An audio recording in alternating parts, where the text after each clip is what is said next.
السلام عليكم. نتمنى هذا الفيديو يلقاكم بصحة جيدة وأموركم على خير وبخير إن شاء الله. اليوم غادي نحضروا خبز الدار تيجي مفشفش وبنين وبالنخالة، يعني بالدقيق الكامل. هنا خديت واحد 3 ديال الزلايف ديال الفرص الحرش ولا الدقيق الزرع، المهم اللي متوفر عندكم. غادي نضيفلو واحد الزلافة كبيرة ديال النخالة الغليظة، غادي نضيفو كذلك واحد 2 معالق حتى ل3 ديال المعالق ديال سكر حبيبات. والسكر تيبقى اختياري، غير هو تيعطينا داك اللوين الاحمر. غادي نضيفو الملح بطبيعه الحال على حسب الذوق، وغادي نخلطو هاد النواشف ونضيفو الخميره ديال العجن.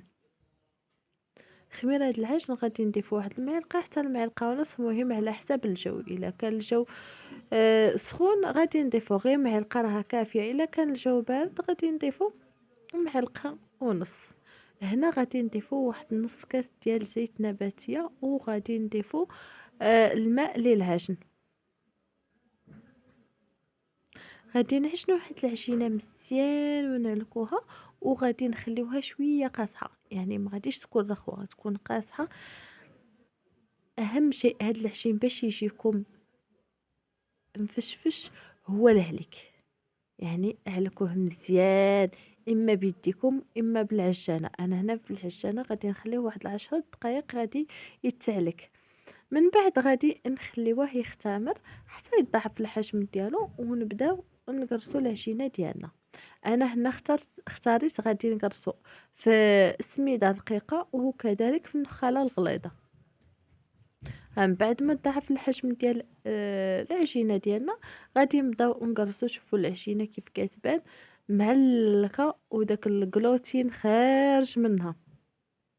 صافي غادي نبداو نقرصوهم كريات صغار، مهم على حسب الاختيار ديالكم. انا تيعجبني هذا الخبز الصغير تيحمقني.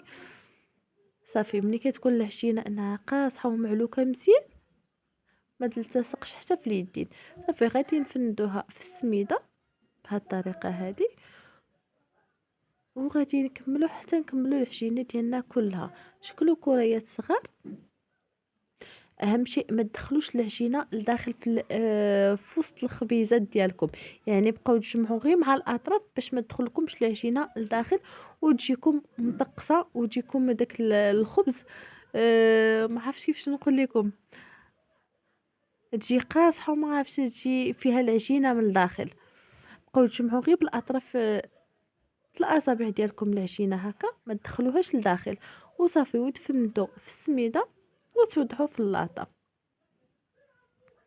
انا هنا قرصت نصف تقريبا الكميه غير في السميده، ومن بعد غاد نوضع النخاله الغليظه. هذه النخاله الغليظه ماشي داك الرقيقه، هاد الغليظه تجي خطيره في التقراص ديال العجين.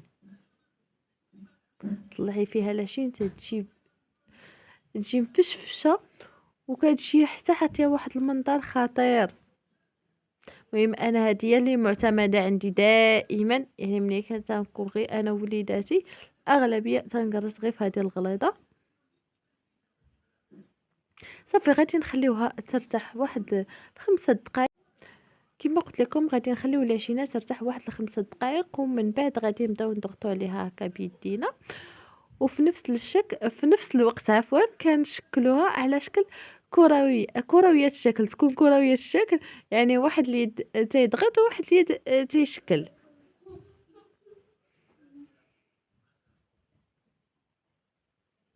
صافي المهم السمكه على حسب اللي بغيتو. انا تتعجبني شويه تكون العجينه رقيقه، ما تكونش غليظه بزاف، مع فيها الفرص الحرش، يعني الفرص تيعطيها واحد الفوليم. صافي من بعد غادي نخليوها حتى تختمر لينا، وصافي ونبداو نطيبوا الخبز ديالنا عادي كيف العاده.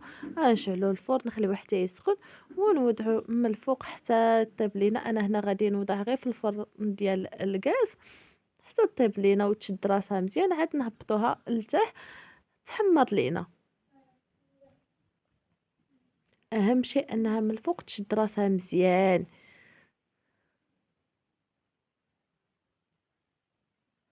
وهاد الخبيزات تيجيو مفشفشين. السر ديال العجين هو أنه خصو يكون معلوك مزيان. بالنسبة للبنات اللي ما عندهمش العجانة، غتجمعي العجينة، مجرد أنك تجمعيها بالما صافي غير تجمع ليك، غادي تخليها واحد ل5 دقايق هكا، ومن بعد غادي دهني يديك بالما وتعاوديها، غتعاودي هاد الطريقة هادي 3 حتى ل4 ديال المرات، وبهاد الطريقة هادي كيتسالك لك العجين. بالنسبة للبنات اللي ما عندهمش مع العليك ديال العجينة بحالي، هاد الطريقة هادي عملية، كنت كنديرها بزاف ونصحت بها بزاف ديال الناس وجربوها وولات عندهم معتمدة. من بعد ما سالينا بزقراس ديال العجينة غادي نفلحوها شوية بالموس ونخليوها تختمر حتى تختمر لينا العجينة ديالنا، وغادي نوضعوها في الفرن. شوفوا البنات هنا راها كانت في الفرن حتى شدت راسها مزيان وصافي، وغادي نهبطوها الجهة التحتانية تحمر لينا. ها من بعد ما تحمرت لينا الخبيزات ديالنا، شوفوا كيف خرجوا مفشفشين ولويين وخبيزات، يعني حتى ملي يجيو عندكم الضيافة يعني تيجيو زويونين. هاد الخبيزات هكا الصغار تيجيو زويونين، وهادو اللي طلعناهم في النخالة الغليظة، شفتوه كيف تيجيو حتى هما تيجيو زوينين. انا قلت لكم انا هادي هي المعتمدة عندي. هيا البنات باقا سخونة راه تتحرق لي يدي، شوفوا كيف كتجي مفشفشة وتتجي زوينة. ونتمنى انكم تجربوها وتردوا عليا في لي كومونتير، وتولي عندكم حتى نتوما معتمدة عندكم وبالصحة والراحة.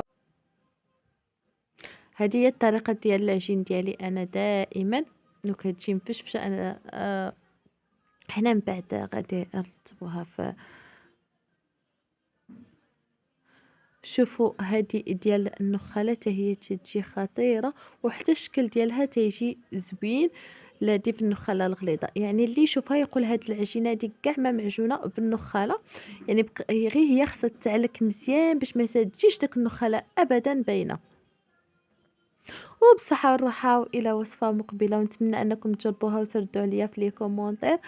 مع السلامه، الى وصفه مقبله.